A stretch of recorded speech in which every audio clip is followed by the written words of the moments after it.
الصلاة والسلام عليك يا رسول الله.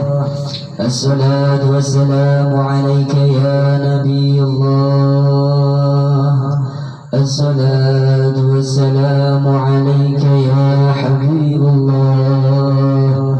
يا رجال الغيب يا أرواح المقدسية أغيثنا بقوة وانصرنا بنصرة الله وانظرنا بنظرة الله. يا غوث يا أمنا يا أتقياء يا رقباء يا نجباء يا أوتاد يا أبدل يا قطب أغيثنا بحرمة حبيبي سيدنا محمد صلى الله عليه وسلم. بسم الله الرحمن الرحيم. وقال المصنف رحمه الله تعالى ونفعنا به وفي جميع علومه في الدارين آمين. بسم الله الرحمن الرحيم. قل كل من عند الله. Setiap katakanlah apapun itu. Kalau kul bedakan kalau kul dan jami'. Kul kullum kul jami' itu beda. Kalau kul katakan artinya suruh peringatkan, sampaikan, berikanlah peringatan dan sampaikan. Kullum itu semuanya, mulai dari sisi yang berkelompok-kelompok maupun perorangan itu umum, ammah semuanya, yang besar, yang kecil, yang muda, yang tua, yang sepuh, semuanya. Kalau kata-kata kul di sini itu semuanya, tidak tersisa. Kalau jami itu berkelompok. Misalkan umpama nih, saya kabarkan buat para majelis. Itu berarti di luar daripada majelis kita itu tidak ada anjuran. Itu kata-kata jami. Misalkan untuk kampung di sini dikabarkan per RT. Kalau RT yang lain tidak ikut. Kalau disampaikan RT 1, RT yang 2 berarti tidak ikut. Itu jami'. Kalau dalam bahasa Arabnya jami'. Tapi kalau kul ini semuanya, mulai dari presiden, menteri, wakil, camat, gubernur, wali kota, RT, RW, semuanya rakyat. Apapun itu kul di sini. Makanya di sini kata-katanya kul. Kalau kul itu tanpa ada yang tersisa. Kalau jami per kelompok, di luar daripada kelompok itu berarti tidak termasuk. Qul kullun min 'indillah fama li haula'il qaumi la yakaduna yafqahuna haditsa. Katakanlah, sampaikanlah, anjurkanlah, peringatkanlah olehmu, wahai Muhammad, yang aku berikan amanah atas kamu yaitu Al-Quran. Sekali-kali kebencian dan kejahatan itu dari Allah Ta'ala bagi kita. Maka betapa bagi mereka itu kaum tiada hampir faham sedikit pun, kecuali mereka itu apa-apa yang diperintah, yang diperkatakan sedikit pun tidak faham, sedikit pun mereka itu tidak mengerti, kecuali sedikit. Waqala Rasulullah sallallahu alaihi wasallam, la tataharraku dzarratun illa biiznillah. Tiada bergerak di dalam ini suatu dzarrah jua pun melainkan dengan izin Allah Subhanahu wa taala. Tadi yang di atas maksudnya setiap suatu kejahatan maupun kebaikan dari Allah itu disisikan, kalau baik kepada Allah, kalau buruk pada sisi hawa nafsu.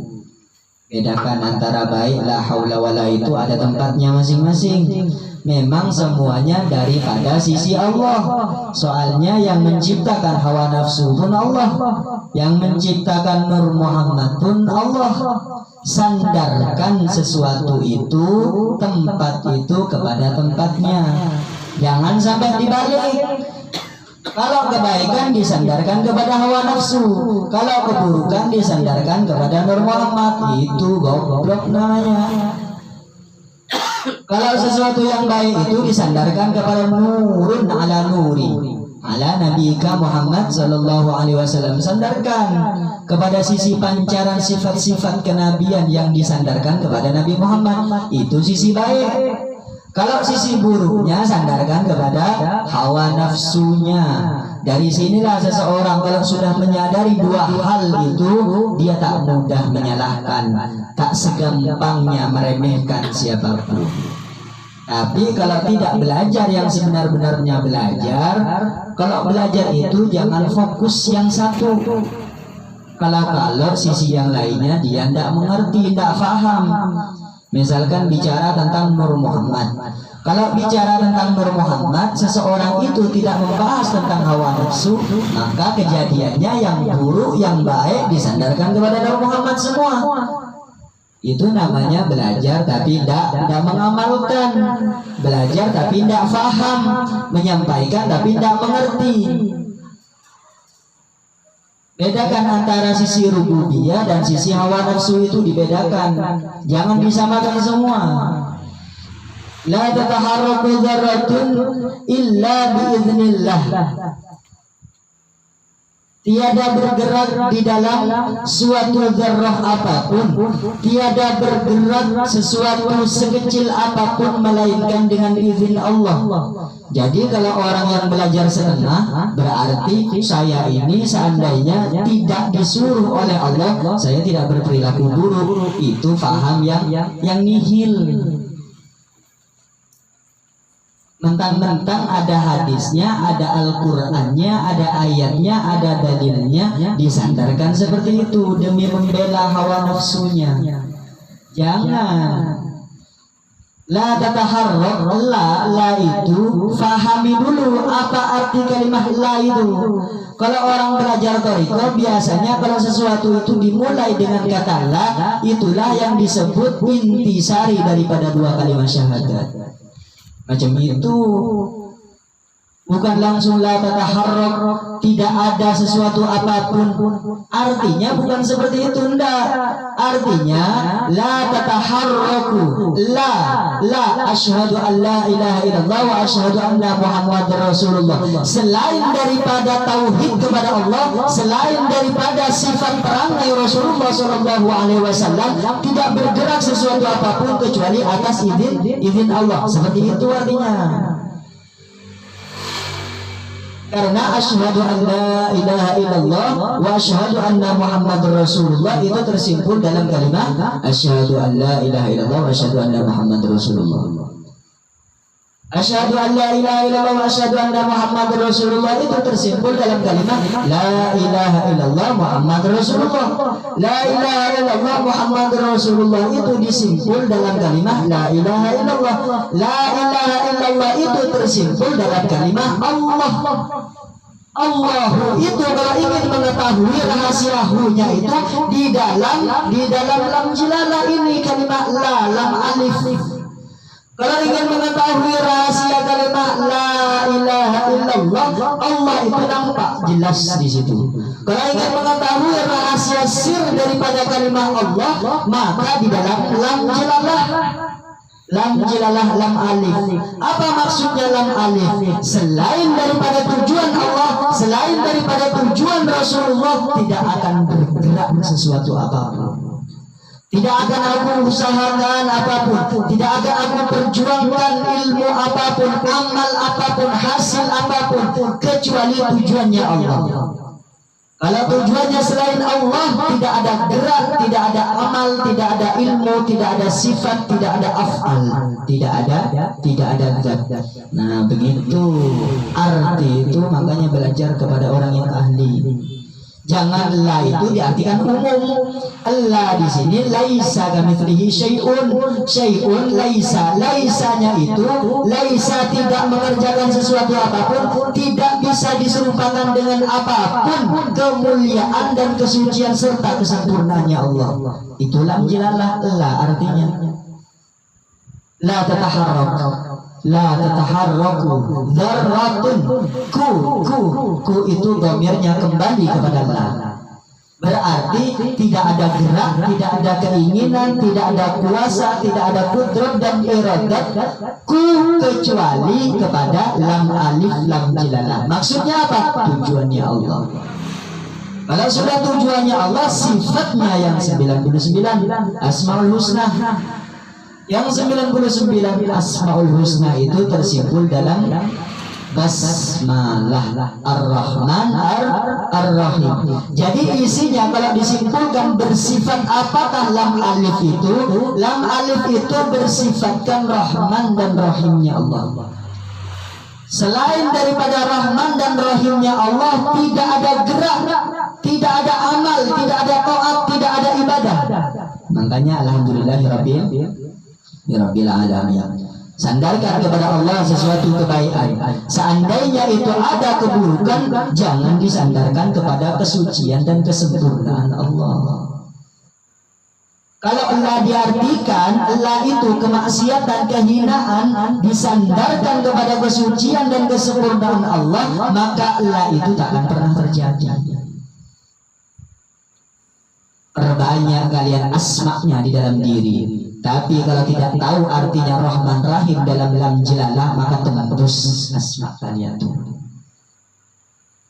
Perbanyak membaca wirid, perbanyak membaca asma, perbanyak sabuk-sabuk keselamatan. Tidak tahu artinya lam jilalah, asma'nya musnah sirna.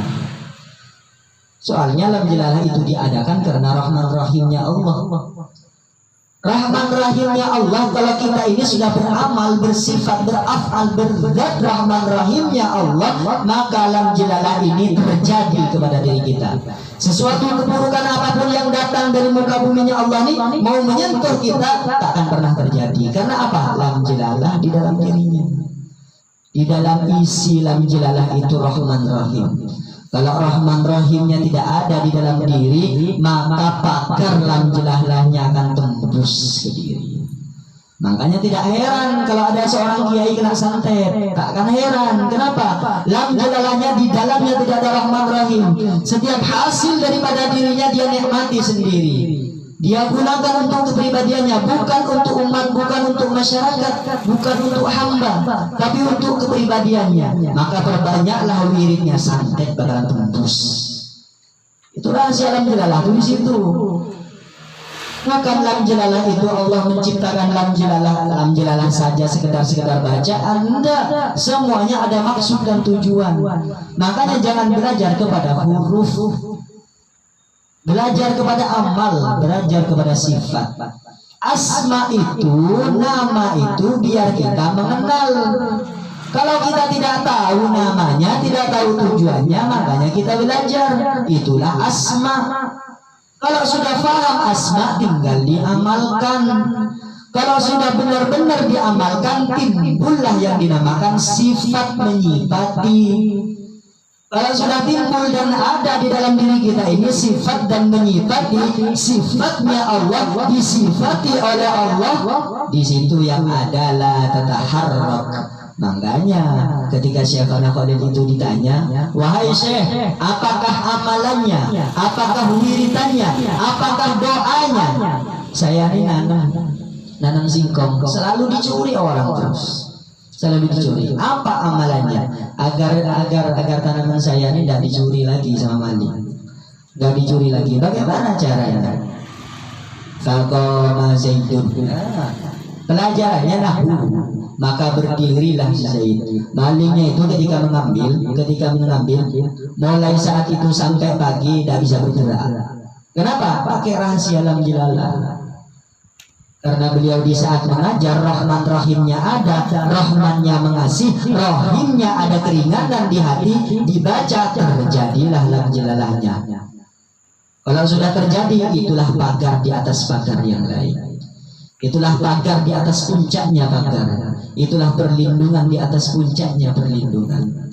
Babanya ampian amalna, babanya ampian ajina, babanya ampian perlindungan, babanya ampian mandi, babanya ampian asma'an di dalam. Mon makna lam jilalah ampian tak oneng musnah batinnya. musnah. Mun one rahasia alam jalalah, tahu rahasia alam jalalah, di dalamnya alam jalalah itu ada 2 kalimat syahadat, di dalam 2 kalimat syahadat itu ada Rahman Rahimnya Allah. Disitulah ikat mengikat, ikatan yang tak bisa dilepas oleh siapapun kecuali dirinya sendiri. Mangkana nikah mun kudu mere, mun kudu kepak ambian bahaya. Tak kira nemu tangbeuna, bantole orang mati. Ayo. Orang mati enggak itu, saya mau cinta orang mati. Kalau tambah ada mau, tak bisa tambah ya kalau saya. Mau orang tak ada ilmu, nah sama ilmunya dengan ini, insya Allah bisa diwakilkan, bisa diputus, bisa dibuka, bisa ditutup, bisa. Itu rahasianya dalam jalan. Makanya kalau dikasih sama alim ulama, kiai, habib, orang alim siapapun, dikasih lam jalalan di depan rumah, di belakang rumah, di samping rumah, bukan lam jalalannya itu yang melindungi. Kasih sayang di dalam diri kita itu yang membuat kita dilindungi oleh Allah. Makanya terjadilah lam jalalannya. Paham kan? Dari lam jalalan juga saya sampai ini, beliau suka nyebut lam jalalan juga biar. Itu sebagai isyarat biar kita mau masuk ke dalam rumah, keluar rumah, kita ini bersifat kasih sayang kepada sesama. Kalau sudah bersifat kasih sayang, lam jalalahnya Allah, pagarnya Allah itu pasti terjadi dengan diri kita, dengan apa-apa yang kita punya. Dijagakan oleh Allah. Biar ingat dan Angkat bilang mau kadang jempol tentretan kadang alhamdulillah malam Rahman Rahim yang kuigi ya kan. Menempian cuma lam jilalan saya pakai bian lam jilalan Rahman Rahim ada yang kuigi bian. Pokoknya jangankan kalau sintung sahabat saya butuh untuk bus bian. Orang biasa belajar silat dengan kebiasaan pernah pasal. Akeh rahasia lu ketembus dia. Mau tahu nih rahasia dalam jilalah nih. Nah tahu nih bisa muka ke nikah. Soalnya makin nikah kebanyakan orang belajar ini yang faham, yang ngerti hampir sama rata. Yang faham sama dengan orang bodoh. Yang bodoh seakan-akan menjadi orang pintar. Menempatkan sisi keburukan disandarkan kepada Allah, sisi keburukan disandarkan kepada Nur Muhammad, sisi keburukan disandarkan kepada ma'rifah, sisi keburukan disandarkan kepada tasawuf. Bukan seperti itu orang belajar. Orang belajar itu agar yang buruk bisa jadi lebih baik. Orang yang tak punya ilmu bisa berilmu. Orang yang lalai beramal bisa lebih baik mengamalkan sekalipun sedikit demi sedikit. Bukan hanya untuk dibicarakan. Makanya kata guru sekumpul apa? Kata guru sekumpul, barang siapa yang bicara tentang hakikat dan ma'rifah, maka kafirlah dirinya. Tuh. Karena tahu enggak itu sahibul wilayahnya yang nyebut kayak itu tuh.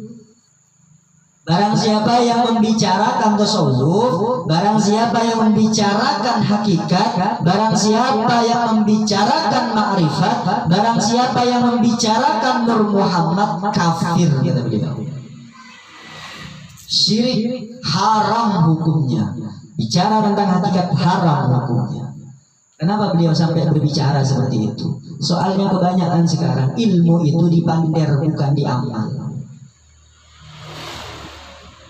Kalau orang ingin mengamalkan benar-benar, ingin bersifat, ingin berafal, ingin dirinya bersih sebersih-bersihnya, ingin suci sesuci-sucinya, boleh dibicarakan. Tapi kalau hanya sekedar bicara, ingin tahu yang alim yang mana, malah orang yang tahu aja, tak usah. Di situ letaknya kekafirannya, di situ letaknya haram hakikat itu dibicarakan. Kalau karena kita ingin beramal, karena tidak tahu amalnya hakikat itu seperti apa, makanya dibicarakan. Kalau hanya sekedar melepas rasa penasaran saja, tidak usah. Kalau hanya melepas rasa penasaran saja, tidak usah dibicarakan tentang ma'rifah, hakikat, Muhammad, tasawuf, tidak usah. Kalau orang itu memang benar-benar untuk mengamalkan, untuk menuju kepada bersih di atasnya bersih, suci di atas kesucian, hakikat di atas hakikat, amal di atas amal, afalnya di atas afal, berarti dia itu harus, kita berkewajiban harus menyampaikan. Kalau seseorang itu tidak menyampaikan, maka dialah sehina-hinanya orang. Orang itu tahu, tapi tidak menyampaikan. Sedangkan orang yang ingin tahu tadi ingin mengamalkan agar bersifat, tapi orang tadi tidak mau kasih tahu, maka dia akan menanggung risikonya. Sudah tahu dan menyampaikan, orang itu ingin beramal. Kalau seseorang itu hanya ingin melepas rasa penasaran, pian tak kelerong, tak jawab, tak kelerong. Tidak salah. Kalau tidak menjawab, tidak salah. Kalau bagi seseorang hanya melepas rasa penasarannya saja. Kalau orang itu memang benar-benar mau mengamalkan, mau bersifat, mau berubah, kasih tahu dia, beritahu dia. Rahasia di atas rahasianya Allah, hak di atas haknya Allah, Muhammad di atas Muhammad, nurun ala nur. Jelaskan sedetil-detil mungkin, jelaskan semurni-murni mungkin, jelaskan sesuci-suci mungkin. Kalau memang sungguh-sungguh. Makanya kalau belajar ilmu itu jangan nawar. Tapi itu kan yang sih bernabar. Apa mau ilmu itu kan anda? Mau dibicarakan tentang ilmu nabar, apa teman itu? Dunia mana? Berusaha aja. Tugas kita demi nabar, karena ilmu itu bukan dagangan. Semampu kita, sebisa kita, sekuasa kita, kerjakan. Yang penting istiqomah. Disampaikan 100, tidak mesti harus dikerjakan 100, enggak. Yang penting istiqomah. Kalau bisa lebih. Sekarang bisa ngerjakan 1, besok 2. Kalau besok bisa 2, lusa bisa 3. Kalau bisa, kalau tidak bisa apa? Seapa kira-kira kita nyaman, enak memperbuatnya. Istiqomah. Al-istiqomatu khairum min alfi karamah wa alfi kasyaf. Satu saja keistiqomahan yang kita amalkan itu lebih afdol daripada 1000 keramat dan 1000 kasyaf. 1 keramat saja itu wali sudah. Seseorang mencapai kekeramatan itu mudah, mencapai keistiqomahan itu yang sulit. Kalau seseorang itu sudah ringan melakukan keistiqomahan dalam bertobat, dalam beramal, bersifat, maka jangan tanya lagi kapan kasyafnya, kapan keramatnya. Seseorang yang istiqomah itu kepastiannya 2. Orang itu pasti kasyaf, pasti punya keramat. Kalau istiqomah.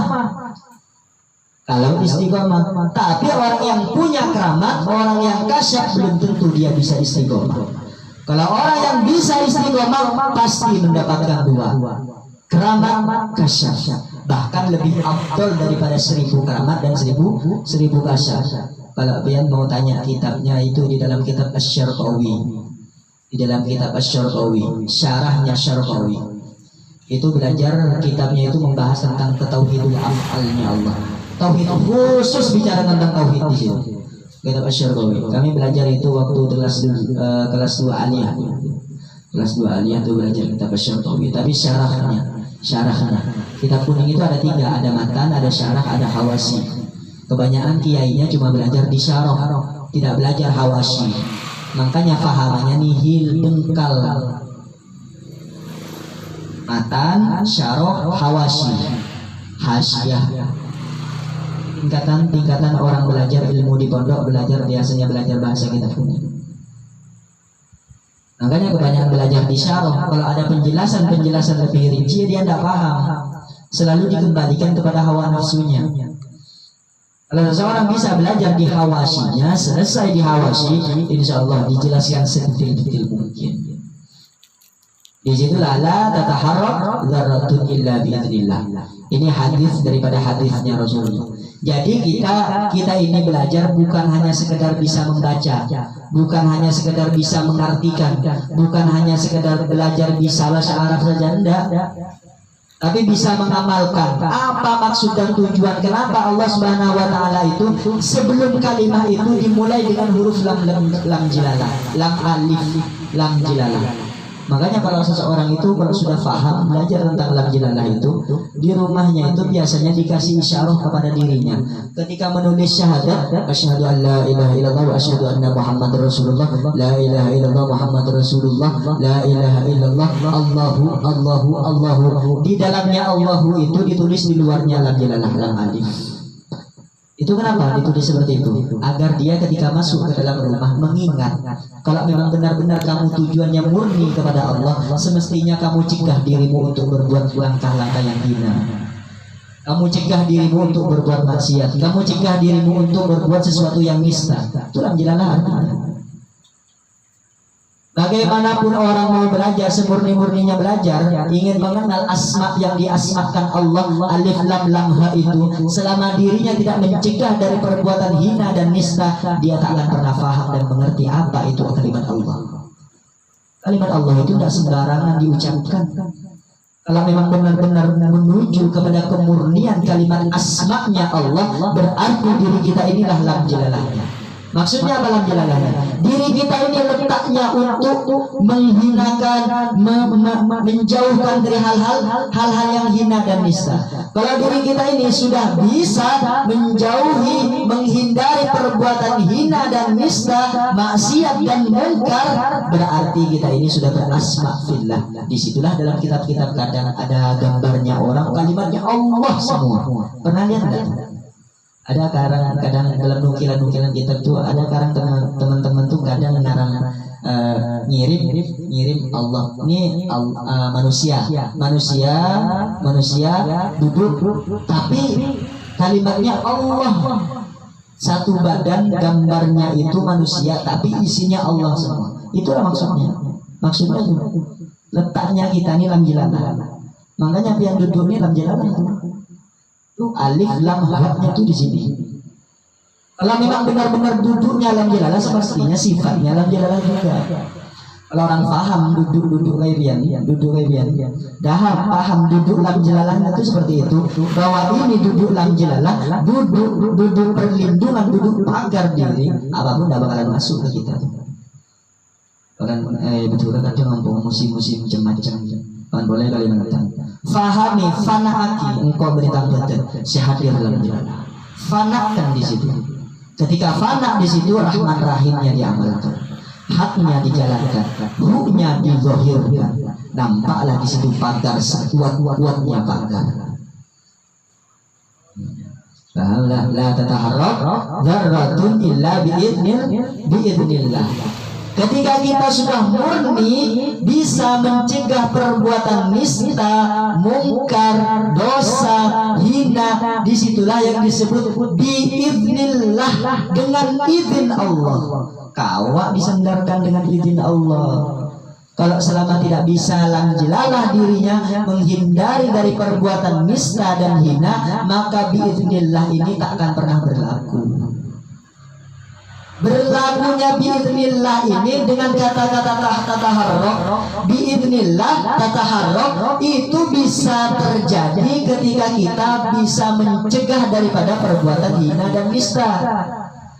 Perbuatan hina dan nista bisa kita hindari, di situ yang dikatakan biidznillah tataharraka, dengan izin Allah lah gerakmu itu, afalmu itu. Selain daripada itu tidak bisa dimasukkan. Kira-kira paham nih? Sampai angku, sampai amalaki. Ma'alai ke bantai tepani anyar dia tampe. Sebelumnya tempatnya ruanya mungkin. Tak mau yang mau baju kadang melarat dan repot. Tadi tak ujian dia kebanyakan yang mau baju menang berenang.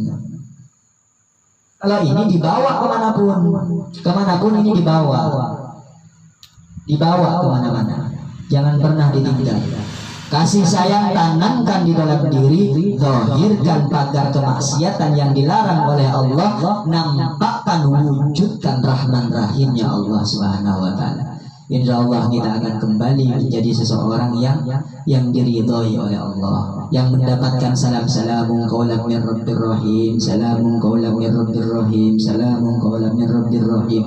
Selamat datang, ahlan wa sahlan. Masuklah hak kalian ini, karena kalian sudah berjuang dan berusaha untuk mewujudkan kebersihan, kesucian dengan ridhonya Allah. Masuklah kalian. dikasih masuk sama Allah. Aja Yasin mereka tahunnya nggak dikambil ngejepok malam. Ya, semoga kita mendapat syafaatnya Rasulullah, mendapat ridhonya Allah, mendapat ridhonya kedua orang tua kita, selalu istiqomah dalam Rahman dan Rahim, selalu istiqomah dalam jalalah, menegakkan diri kita ini menjadi seseorang yang bersifat-sifatnya Allah, bersifat-sifatnya Rasulullah, bukan bersifat-sifat selain dari Allah, bukan bersifat-sifat selain daripada Rasulullah. Bunyatil qabul hajah fid dunya wad dunya wal akhirah. Al-Fatihah. Bismillahirrahmanirrahim. Alhamdulillahirabbil alamin arrahmanir rahim maliki yaumiddin. Iyyaka na'budu wa iyyaka nasta'in ihdinas siratal mustaqim siratal ladzina an'amta 'alaihim ghairil maghdubi 'alaihim waladdallin.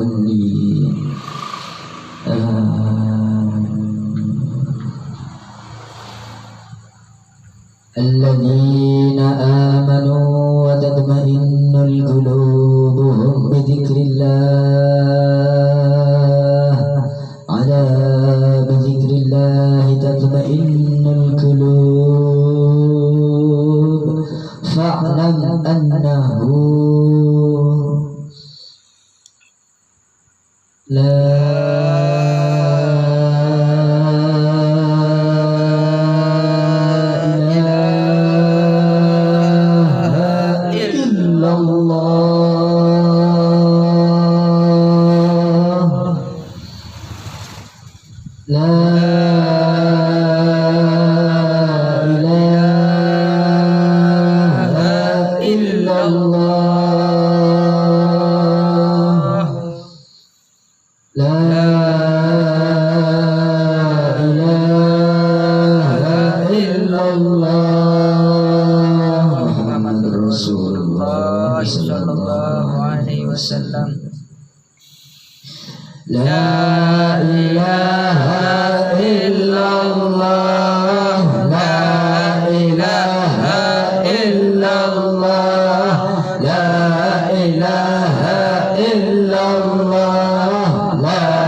Bismillahirrahmanirrahim. Alhamdulillahirabbil alamin arrahmanir rahim maliki yaumiddin iyyaka na'budu wa iyyaka nasta'in ihdinas siratal mustaqim siratal ladzina an'amta 'alaihim ghairil maghdubi 'alaihim waladdallin.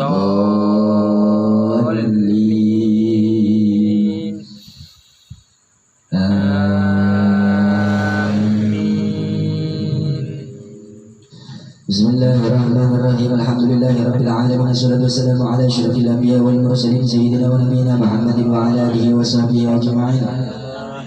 Sallallahu ala Ahmad sallallahu ala Muhammad nurun ala nuri wa huwa rabbul arsyil azim. Ya Allah ya Rasulullah ya Ahmad ya Muhammad sallimna bi ihsanikal qadim la mawjudu illa nuri Muhammadin haqqan kullu billah mawjudu bi haqqin illa Allah nurullah nur Muhammad nur la ilaha illallah Muhammad Rasulullah sallallahu alaihi wasallam. Allah la ilaha illa huwa wahid la ilaha illallah Allah rabbul izzati wa Muhammadun rabbul alamin wal insanu kamil mukammil ahadul wahid. اللهم صل على سيدنا محمد الفاتح المبلغ والخاتم لما سبق ناصر الحق بالحق والهادي الى صراط المستقيم وعلى اله حق قدره ومقداره العظيم. اللهم صل على سيدنا محمد النور الذات وسر سر لسر الاسماء والصفات وعلى اله وصحبه وسلم. بسم الله بابنا تبارك حيطاننا ياسين سكنا كافا يا عين صاد فيدنا حاميم عين سين كاف يا يدنا فسيكفيكهم الله وهو السميع العليم فسيكفيكهم الله وهو السميع العليم فسيكفيكهم الله وهو السميع العليم. اللهم إني قد استودعتك علم ما علمتني فردده إلي عند هديتي إليه.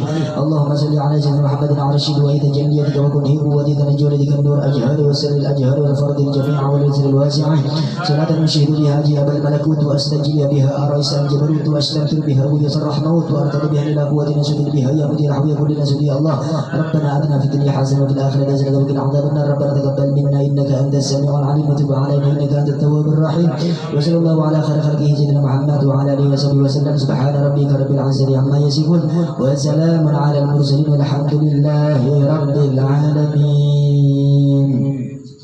صلى الله على محمد صلى الله على محمد صلى الله على محمد صلى الله على محمد صلى الله على محمد صلى الله على محمد صلى الله على محمد. يا ربي صل وسلم بركة حبيب النبي. تقبل الله منا ومنكم.